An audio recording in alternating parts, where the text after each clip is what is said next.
Persona 4 is a bit of a hit or miss for me. For a lot of fans, it marked an odd shift from Persona 3. Its lighter nature and less daunting stance was very largely different from the world-ending events of its predecessor. And while the murders in Inaba were grave and disturbing, they didn't quite match to the threat of complete annihilation. Yet it's almost because of this fact that Persona 4 can explore its subject matter more deeply. Anyone who has played even a few hours of P4 knows that it's a story all about truth, and if you can get through its rough UI and poor combat mechanics, that fact only becomes more and more evident as the game goes on. From the truth behind the Inaba murders, to the truth behind the TV world, even down to the truth of the self. Each truth exposes more and more. More about Inaba, more about what dwells in it, and more about the kind of people that occupy it. And to that end, it's almost ironic, because for as simple as Persona 4 is compared to P3 or even P5 that would come after it, it's almost a necessary part of the game's story. The message of P4 would be lost if the investigation team was going up against such grand threats right from the get-go. Persona 3 was about understanding and accepting death, finding a new lease on life, and not succumbing to the bitter apathy that life often tries to force on us. And its protagonist, Makoto Yuki, sacrificed himself exactly for that purpose, so that all who would come after would have that opportunity. And that is exactly what Persona 4 is about. It is taking the concepts and the lessons that P3 began to teach and reinforcing them even further, all while adding supporting topics to truly refine said lessons. And the strongest of those supporting topics, the one that the game completely revolves around, is the ability to be truthful to others and truthful to one's own self. And not only that, but the ability to seek out the truth no matter how difficult it might be. Hello everyone, my name is King Kosuke, and I am once again talking about one of my favorite game franchises. Just like my Persona 5 video, this one was a kind of spur-in-the-moment idea, and yet I again wanted to journal my thoughts. So this time, I'll be sharing my opinion of how Persona 4 handles its concepts of truth and honesty. If you end up enjoying the video, or if you've enjoyed it so far, please take a moment to like and subscribe. Consider hitting the bell as well to be notified of when I upload next. I do a lot more than these kinds of videos on my channel, so I promise you there's bound to be something you enjoy. Last week, I uploaded a video of me and my friends playing some Minecraft horror mods in VR with a little twist. And if you enjoy this style of content, feel free to watch the video I made on Persona 5's opening interrogation scene. As always, I'd love to know your thoughts and opinions as well, so leave a comment. It would be amazing if we could get some kind of discussion going. With that being said, let's get into it. When Yu Narukami first arrives in Inaba, there doesn't seem to be anything strange with him. His parents had sent him to live with his uncle for a time while they'd gone to work abroad. On the surface, just from the short interaction he has with his uncle, Ryotaro Dojima, Yu comes off as reserved, confident, and very respectful. Even Dojima himself comments that Yu seems very upstanding, much to his surprise. But as we discover later on, those traits, while a part of his character, are very much surface level. On the inside, that reservation is a shield to guard him from the effects of loneliness. We come to learn that Narukami had always been alone, with his parents being busy and his frequent transfers between schools never giving him an opportunity to make true friends. However, this trip to Inaba would break down those barriers and in many ways force Narukami to face his ugly truths head on. On his first day of class, he's rather forcefully befriended by Chie Satonaka, but her outgoing and bashful nature, although shocking at first, displays a great degree of sincerity that Narukami isn't used to. And it is for this reason that despite not having any real friends prior to this, Yu so quickly accepts Chie and her friend Yukiko Amagi as companions, even accepting the rather eccentric Yosuke Hanamura just as quick. These cast of characters he stumbles upon subtly begins to draw out his true nature. Because of his new friends, his true self is beginning to surface, the stalwart and dependable friend that never got to shine before. And when confronted with the mysterious threats of the Midnight Channel, it is because Narukami faced the truth head-on that he was able to awaken so quickly. Furthermore, over the course of the game, Yu's personality begins to change, reflecting this newfound strength. He becomes more outgoing, more sociable, and he grows more confident. Yet even as he finds his footing and enters into this new persona, his core values never change. He understands that his core values are what have allowed him to get here. They are the whole reason he was able to get stronger. So even as Yu progresses, his kindness, righteousness, sense of duty, and his honesty remain core parts of his character. And that is extremely important.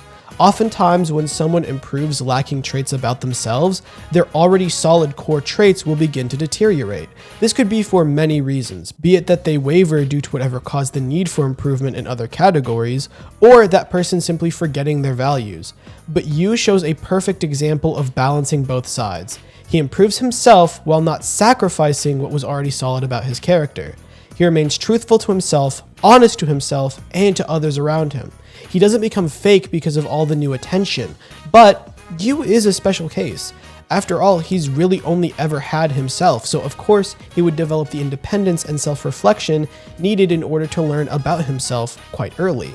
For most others, say Chie or Yosuke, they've had outside influences on their lives. People have made impacts on their character. They've had the chance to rely on others at different points in their upbringing, so remaining truthful or exposing deeper facets about themselves is more difficult. Which is why when faced with their own shadow, the manifestation of those denied inner truths, they fight back against them so vehemently. They don't want to admit to anything, not to others, not to themselves. They fear what would come after, the loneliness from being abandoned because of those truer colors, or the ego death in themselves that would follow after realization.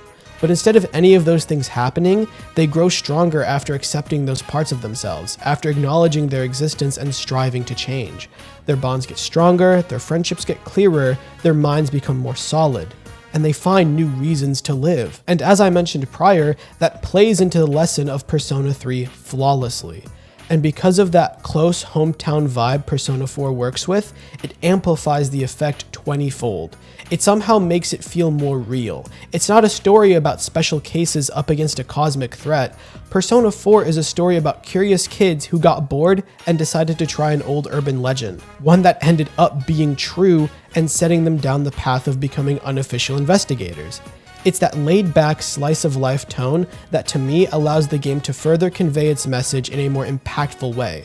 Because when the big moments happen, it's jarring. Like yes, we're more than aware that murders are happening in Inaba, but not more than 10 minutes ago, I was with Yosuke in Junes talking about beefsteak or something. And now I'm sat here with everyone else talking about how some TV man from beyond the fog just murdered another public figure.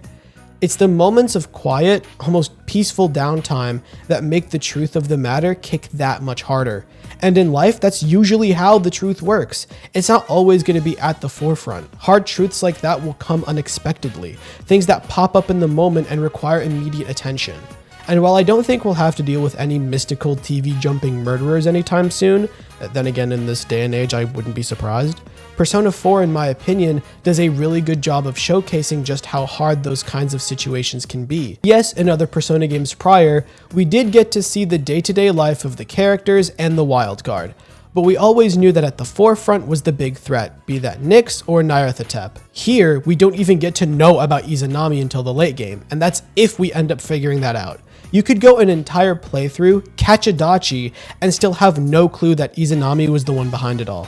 And speaking of Adachi, his character does its job perfectly. Besides being the twist needed in pretty much every modern Persona game where one of the good guys needs to be the bad guy, even if with Adachi the twist is pretty obvious, he also acts as Yu's perfect bad end counterpart. He is the what if scenario. What if Yu stayed alone? What if he never came to Inaba and met everyone? What if life remained completely the same for him and nothing changed? And above all else, what if he began to lie to himself and lie to others just to cope or just to be accepted somewhere?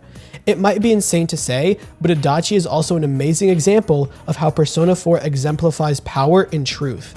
Because while Adachi's sly mind and strong persona, a persona that is literally just the inverse of Narukami's persona, makes him appear powerful, deep down, all those lies, all that deception, not just to others but to himself, proves just how weak he is in the end. His character shows just how strong the truth can make someone through showing how weak lying can make a person.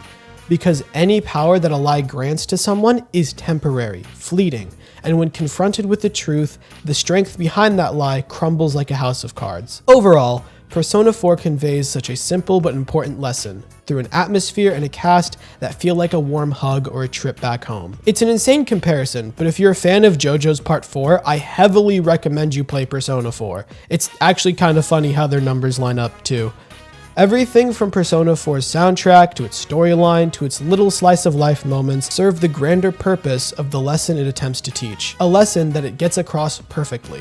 And while the clunky combat systems and infuriating UIs can definitely put one off the game, admittedly it did so for me, I eagerly await the release of Persona 4 Revival so that I can actually play through the game. And if you're someone like myself who wasn't willing to put up with the game's combat, you might want to try your luck with the P4 anime. It's a solid retelling of the game's events and keeps the core message while also keeping the warm and otherwise important moments. And while it seems far more simple than my last Persona video's claims, Persona 4 still bears a very important message in this modern world.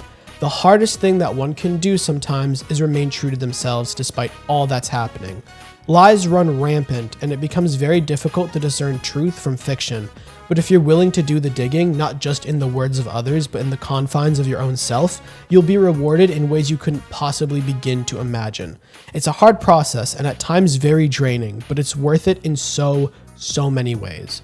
If you all have enjoyed this video, please like, comment, and subscribe. Like I said in the intro, I'd love to get a discussion going, so I encourage you all to leave your true and honest thoughts in the comments below. Ring that bell to be notified of when I upload next, and as I said, I do much more than this on my channel.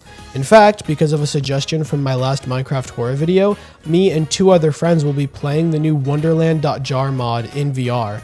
So if you want to see that, definitely ring the bell. We are so close to 500 subs, and I would love to break that barrier. If you want to see more breakdowns like this, there's my Persona 5 video from last time.